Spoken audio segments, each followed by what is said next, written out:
DM साहब को ज्ञापन देने आए थे? जी, मैं डीएम साहब के पास अपनी फरियाद लेकर के आई हूँ कि रोज़ प्रतिदिन में मुझे मानसिक रूप से टार्चर किया जा रहा है। मेरे परिवार के खिलाफ में षड्यंत्र रचा जा रहा है, मेरे खिलाफ में षड्यंत्र रचा जा रहा है। और ये षड्यंत्र के सूत्रधार जो है वो आदरणीय हमारे पूर्व सांसद सुब्रत पाठक जी, जिन्होंने हमारे गेस्ट हाउस को लेकर के हमें ये कहा कि हम भू माफिया हैं। मैं आप सब लोगों को ये बात को अवगत करा देती हूँ कि हमारी जितनी भी ज़मीनें हैं 35-40 बीघे से ज़्यादा ज़मीन नहीं, और जिसमें हम मेरे खुद के नाम पे सिर्फ 3 बीघे ज़मीन है, और 3 बीघे ज़मीन वाली महिला कैसे भू माफिया हो सकती है। और 35-40 बीघे की ज़मीन में हम मेरे ससुर साहब, मेरी सासू माँ, मेरे हस्बैंड और मेरे देवर देवरानी 6 लोग आते हैं। इतनी सी ज़मीन में कैसे लोग भू माफिया हो जाते हैं। जो ये बड़ा उससे कह रहे हैं कि चपुन्ना के भू माफिया। और रही बात मेरे गेस्ट हाउस की, राधा रानी गेस्ट हाउस की, तो आज इन्हें ये पर लग रहा है कि वो हमने सरकारी भूमि में बनाया है, अवैध ज़मीन पे कब्जा किया है।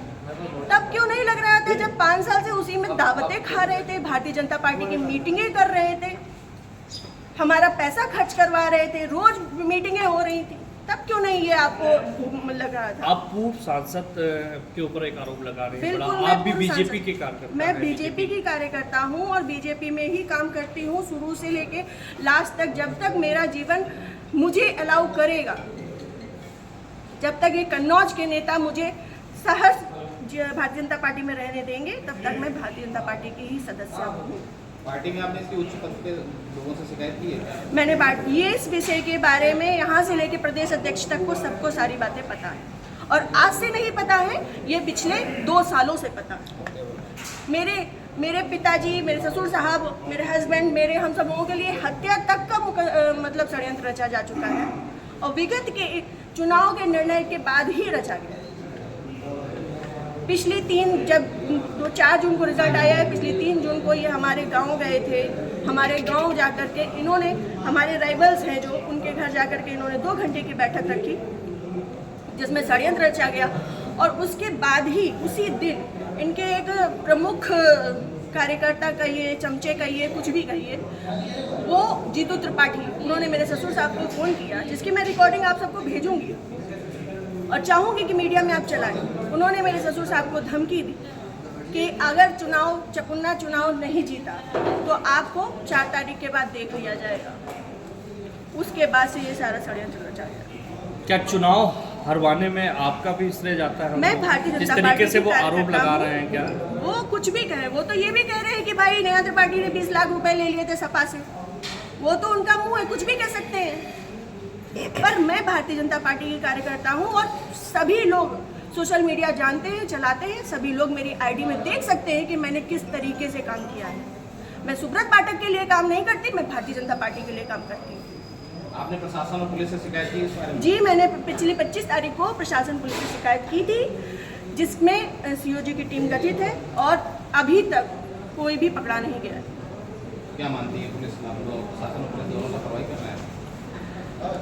संभवतः हो सकता है, क्योंकि जिस हिसाब से अब दिन बीतते जा रहे हैं तो मेरा भी सब्र का पैमाना टूटता जा रहा है, और मुझे, मेरे परिवार को बहुत ज़्यादा खतरा है इन लोगों से जो हमारे दुश्मन हैं।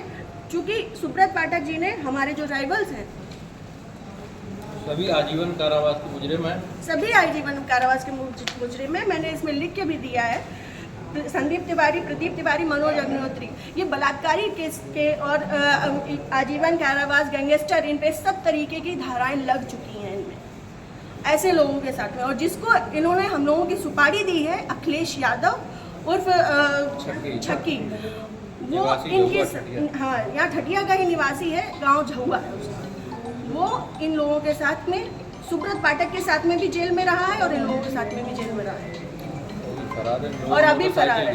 और इन लोगों की मोटरसाइकिल भी उनके पास है, अभी तक वो भी बरामद नहीं हुई है। ये लोग सिर्फ मेरा मानसिक, शारीरिक और चारित्रिक शोषण करते आ रहे हैं 2 साल से। मैं 3 साल से मैं बहुत ज़्यादा परेशान हो चुकी हूँ।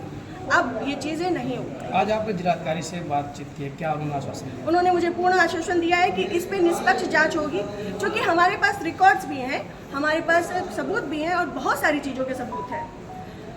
समय आने पे मैं वो सब आपके सामने रखूँगी। जिले में जो भी भ्रष्टाचार हो रहा है, जो जिला पंचायत में भ्रष्टाचार हो रहा है, जो ब्लॉक प्रमुख में भ्रष्टाचार हो रहा है, ब्लॉक में भ्रष्टाचार हो रहा है, वो सारी चीज़ें मैं आप सब लोगों के सामने रखूँगी। अगर आपकी सुनवाई आज नहीं होती तो आगे क्या कदम उठाएंगे आप? मैं आप लोगों का सहारा लूँगी और आप लोगों का सहयोग, मुझे पूर्ण विश्वास है कि मेरे साथ हमेशा रहेगा और मैं इस पे अपनी अंतिम सांस तक अब फ्रंट के पैमाने में आकर के लड़ूँगी। Thank you.